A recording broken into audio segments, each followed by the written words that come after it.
और जब रमज़ानी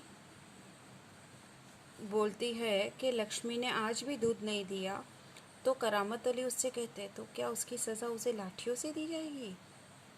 तो रमज़ानी कहती है कि हाँ, रहमान को भी अभी उससे गलती हो गई, वो कबूलता है।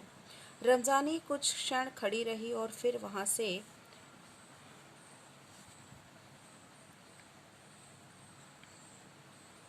हटती हुई बोली, अपना ख्याल रखो, पाँव इधर उधर गया तो कमर सिकवाते रहोगे। करामत अली ने फिर प्यार से लक्ष्मी की पीठ सहलाई, मुंह ही मुंह में बड़बड़ाया, माफ़ कर लक्ष्मी, रहमान बड़ा मूर्ख है। उम्र के साथ तू भी बूढ़ी हो गई है।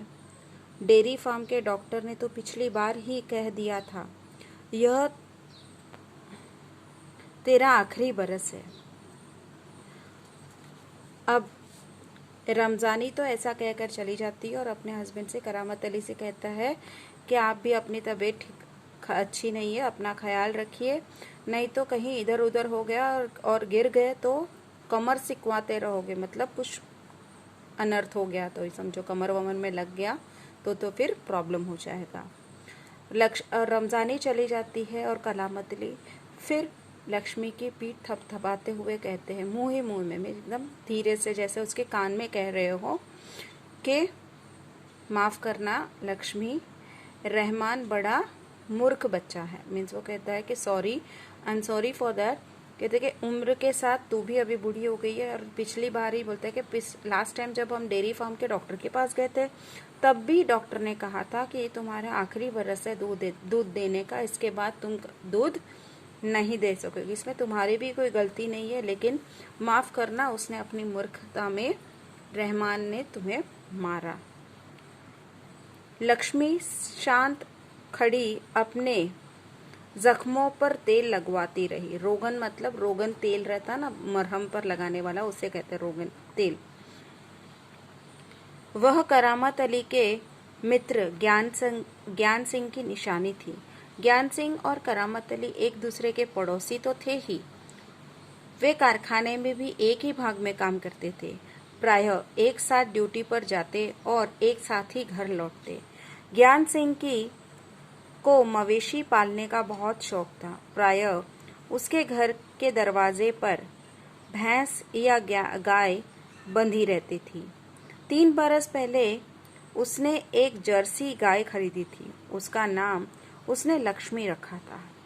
अधेड़ उम्र की लक्ष्मी इतना दूध देती थी कि उससे घर की जरूरत पूरी हो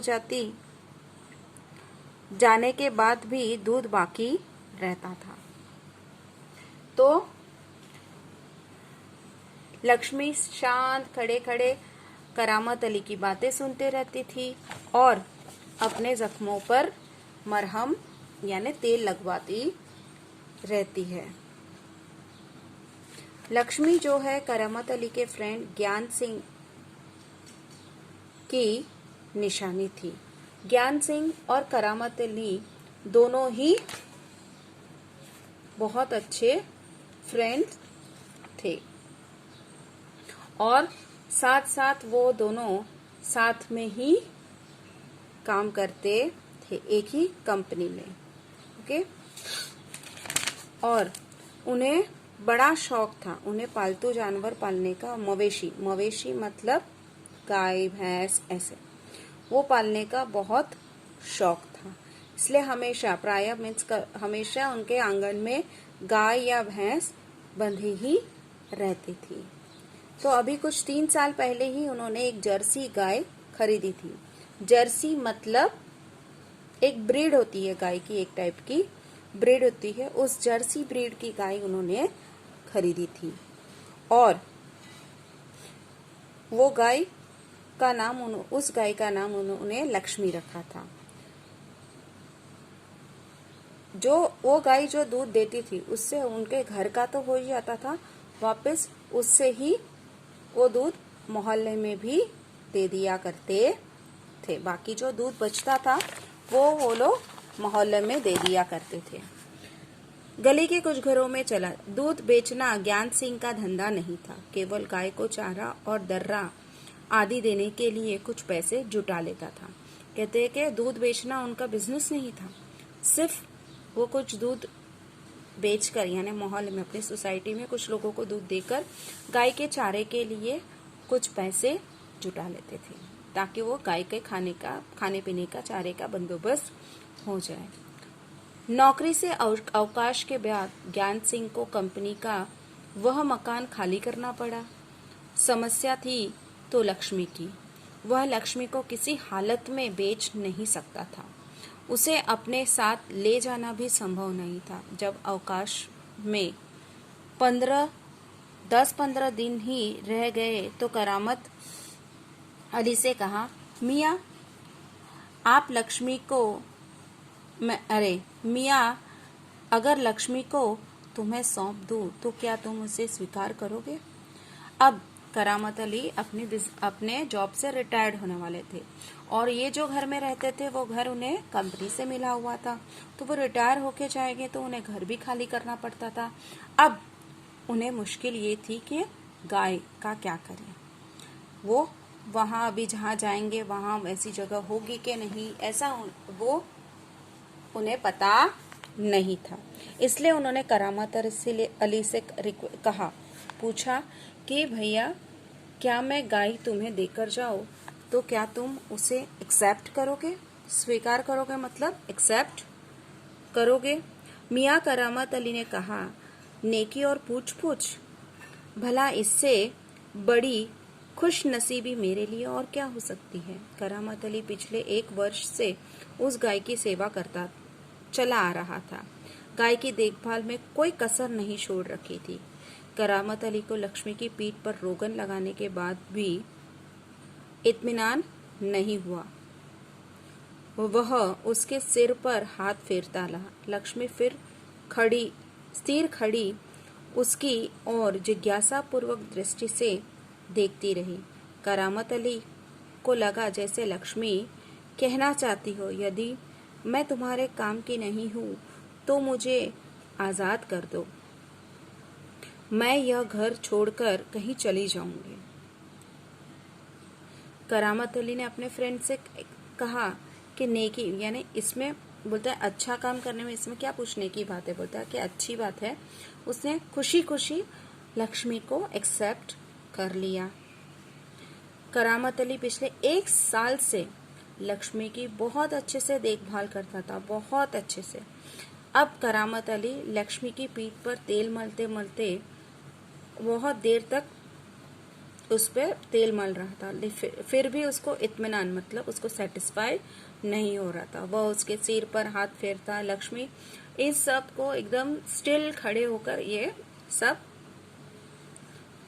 जिज्ञासा पूर्वक दृष्टि से उसकी ओर देखने लगी। ओके, जिज्ञासा मतलब कुछ जानने की इच्छा, कुछ कहने वाली हो। जैसे ऐसा लग रहा था कि जैसे वो करामत अली से कह रही हो कि यदि तुम्हारे काम की नहीं हूं तो तुम मुझे आजाद कर दो, मैं यह घर छोड़कर कहीं और चली जाऊंगी। करामत अली अपनी ड्यूटी पर जाने की तैयारी में था। तभी रमजानी बोली, रहमान के अब्बा, अगर लक्ष्मी दूध नहीं देगी तो हम इसका क्या करेंगे? क्या खूंटे से बांधकर हम इसे खिलाते पिलाते रहेंगे? अब जब दूसरे बार ये सब हो जाने के बाद करामत अली अपने काम के लिए निकलते हैं तो उनकी वाइफ उनसे कहती है कि अगर अब कहती है कि लक्ष्मी अब दूध नहीं देंगी तो हम इसके खाने पीने का इंतजाम कहाँ से करेंगे? पहले तो जो उसे दूध देती थी उस दूध बेचने से जो पैसे आते थे वो जमा करके वो उसके खाने पीने का बंदोबस्त हो जाता था। तो वो क्या कहती है कि कोई दूध नहीं देगी तो हम उसको ऐसे ही बैठे बैठे खिलाते रहेंगे, और कब तक खिला पाएंगे? कब तक उसको खूंटे पर बांध कर रखेंगे? जानवर है, बंधा है तो इसे खिलाना पिलाना तो पड़ेगा ही। जानते हो इस महंगाई के ज़माने में सिर्फ सादा चारा देने में ही 300-350 महीने का खर्च हो जाता है। सो तो है। कहते हुए करामत अली आगे कुछ नहीं बोला। घर से निकलकर कारखाने की तरफ हो लिया।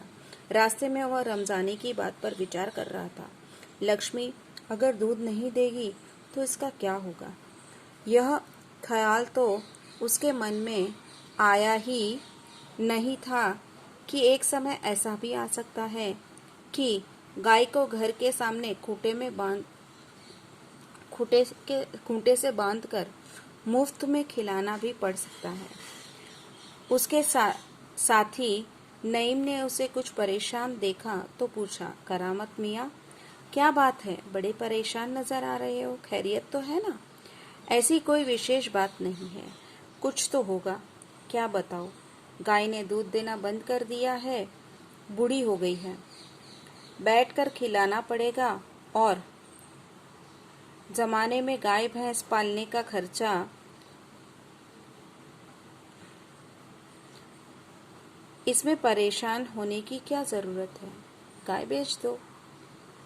अब करामत अली ने अपनी वाइफ के जो क्वेश्चन था उसका कोई जवाब तो नहीं दिया।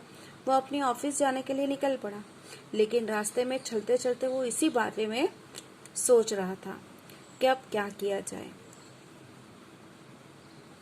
बोलते हैं कि अगर लक्ष्मी ने अब दूध नहीं देगी तो उसका क्या होगा?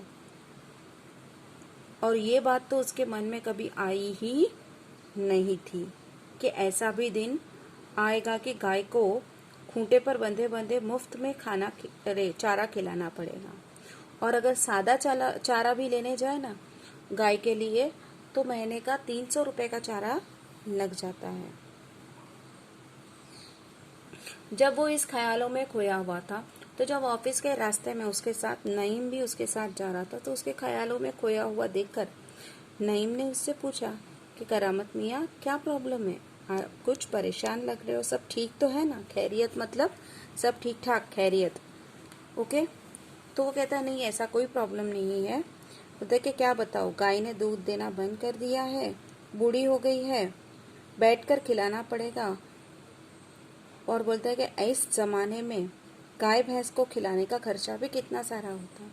तो नईम मुझसे कहता है कि उसमें क्या हो गया, गाय को बेच दो, उसमें कोई परेशानी की बात नहीं है।